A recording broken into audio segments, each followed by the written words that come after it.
Legends of Dragonor. So Legends of Dragonor. So this was, I think it was a Kickstarter. I'm just going to move some bits out the way. Pop that at the back there. So this is by a company, and I think it's quite a new company, called Formo, who I never heard of before.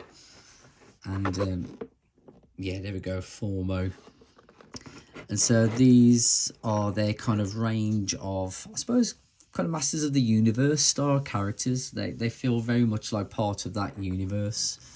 And he's actually, there was a couple of characters they showed on, I think it's on Facebook, on some of the kind of the YouTube channels. I don't think they'll be seen on here, but there were some pictures of their dragon characters, which look pretty much like these. So they've got a kind of, you know, that kind of He-Man muscly body, but then a really long neck and a dragon's head on top.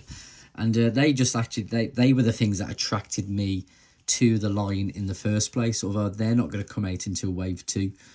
But I saw those and I thought, oh, they look really cool. And then I had a look at some of the other characters who you can see here. So we've got Barbaro, Yondara, Karem, I think it is. Who else have we got? Oscuro, Pantera, and the one I've got here, which is Omnitor. And I'm a big fan of kind of Chinese kind of masks. I know with my own artwork, I often are influenced by some of those designs. So this is based on a Japanese demon, which the name of that is an Oni, hence the name Omnitor. And this is the merciless hunter of Darkazia. And what's really cool about these is that they also come with a builder figure. And you may have seen, I did a figure spotlight recently on a character from DC called Big Barda, who was designed by a fantastic artist called Jack Kirby, who's, you know, a massive legend in the, you know, the world of comics, designed loads of characters that you would know, even including the X-Men and other characters like that. And he had a really unique style. And I was talking about that in that video when I was kind of referencing it to Big Barda. It was another character that he made, as well as Darkseid, or Darkseid from DC. And the builder figure, it's a shame it doesn't show it on here.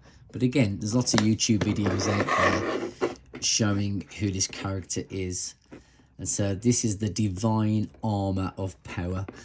And in fact, I'll try and put up a picture on here before I send this out on YouTube. And it really looks like a Jack Kirby character.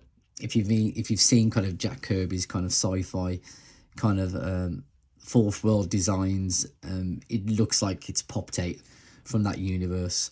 And so I would have loved to have picked up the whole wave of these so I could just made that character, that builder figure, but I just couldn't afford to do that, unfortunately. The cost of kind of shipping these over here was quite steep.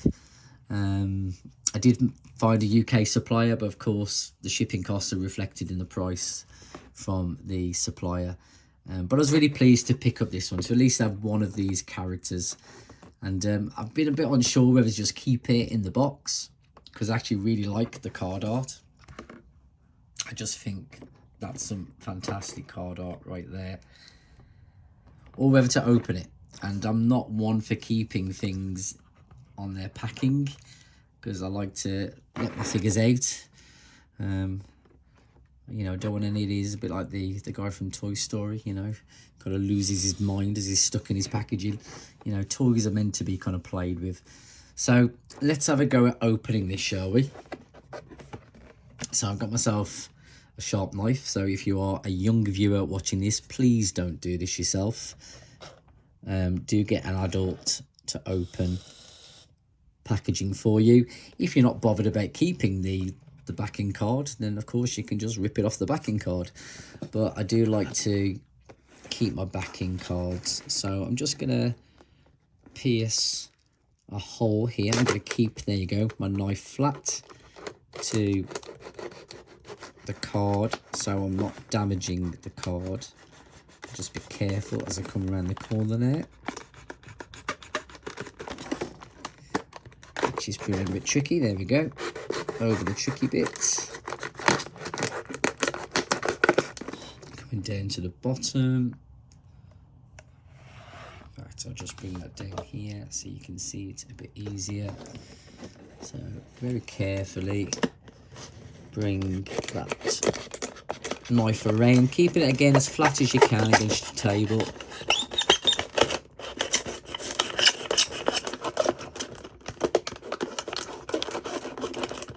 Now it's starting to hit now some of the other kind of packaging at the bottom, so let's see if we can kind of get this out from here.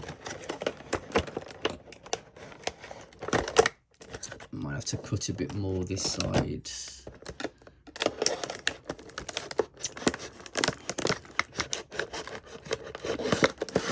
Let's have a look. It's a bit easier.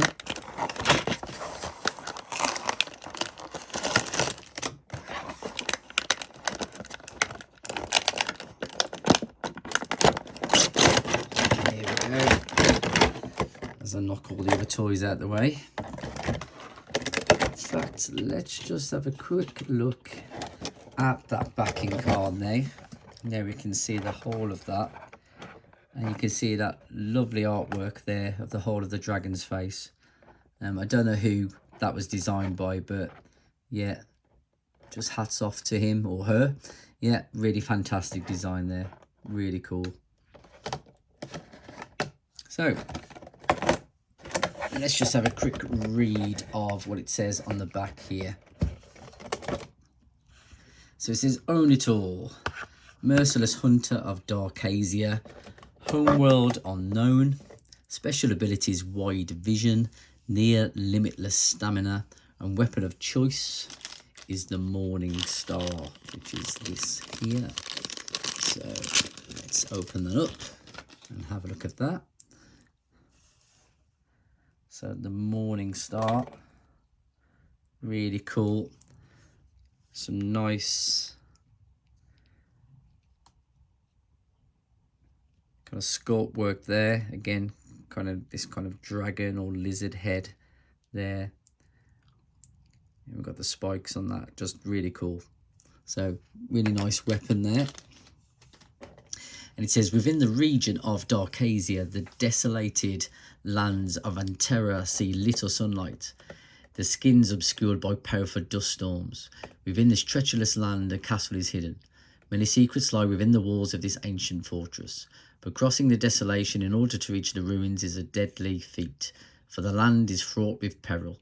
It is common knowledge that those who have attempted the journey have never returned, rumoured to have succumbed to a terrible, unshakable demon, a being so powerful and devious that many believe it is utterly unstoppable. Once this creature has selected his target, nothing will prevent him from hunting and defeating his opponent. So that is Own It All.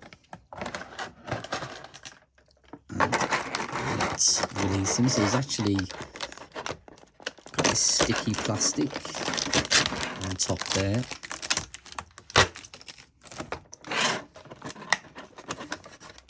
Just look at the colours on that. The colours really pop on that.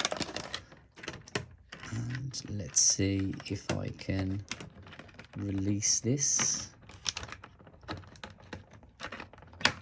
There we go. Move these out of the way. Let's have a look.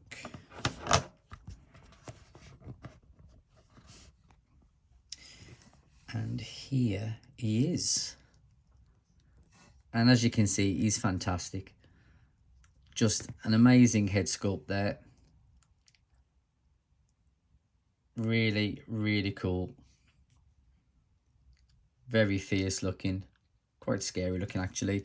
Some really cool armor, which again, you can remove the armor. So you can kind of do a bit of customizing with these, swapping them out. In fact, I'm sure you can swap these limbs out as well with the limbs of the other characters. So you can kind of end up creating your own versions of these. And they fit in really well with the kind of the the Masters of the Universe line. In fact, I wish I had one of those with me. They're not in scale with the Revelation figures, but let's have a look. Let's pop him on here, which is my Masters of the Universe style base, which if you're interested, there we go. There is a video, quite an old video now actually, of me making this. So I'm just going to pop that in there. In fact, while I'm here, if you do go back and watch this video of me making this, please be aware that was the early days, and I wasn't fully up to date on the health and safety when using styrofoam, particularly when burning styrofoam. So if you do go back and watch those, you notice I wasn't really having protective equipment. So please don't copy what I did and just kind of do that in your kitchen. Use a well-ventilated space, whether that's outside or in a studio where you can kind of open the windows and get lots of ventilation in there.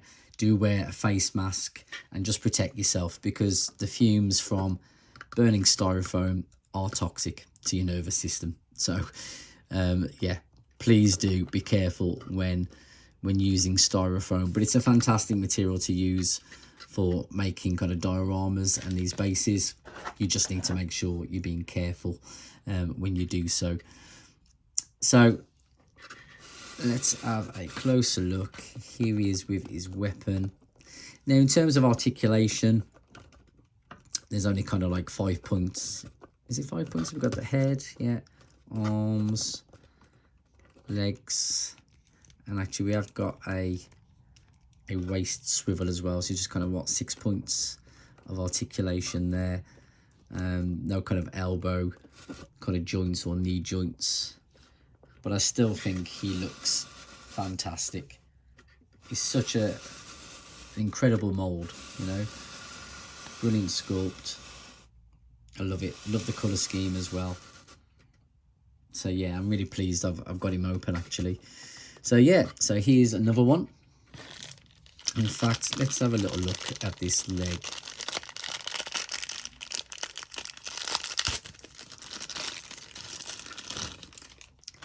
And here you go. Unfortunately, you can't see the whole of the character, but all of this stuff here is very Jack Kirby. In fact, you've got a little bit of extra articulation there. I wonder if we've got that on here. No, not on this one. But on here, got a bit of extra articulation there. No knee bend, no. But yeah, this kind of design follows through into the rest of the character. So yeah, I'd love to be able to pick him up at some point, but even if I think I saw him on his own, he would be quite costly. So let's move this back, make a bit of space.